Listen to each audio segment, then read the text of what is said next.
Hello my dear friends, welcome to Deva Garden Art. இது ஒரு bonsai plant. நான் ஸ்டார்டிங்கில் இது ஸ்டார்ட் பண்ணும்போது இந்த ஒரு கட்டிங் தான். இது வேண்டான்னு தூக்கி எறிஞ்சிட்டாங்க.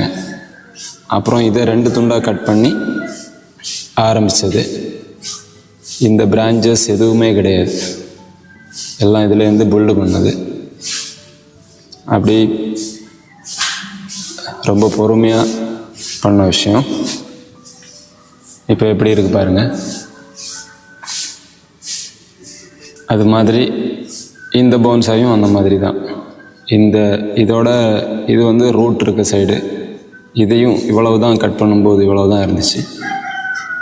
அதுக்கப்புறம் இந்த பிரான்ச்சஸ் எல்லாம் அப்புறம் வந்தது. இப்போ இது எப்படி இருக்குது பாருங்கள். ஆல்மோஸ்ட் ஒரு ட்ரீயோட ஷேப் வந்துருச்சு. பிடிச்சிருந்தா லைக் பண்ணுங்கள். அப்புறம் இனி ஒரு வீடியோவில் பார்க்கலாம். Thank you friends.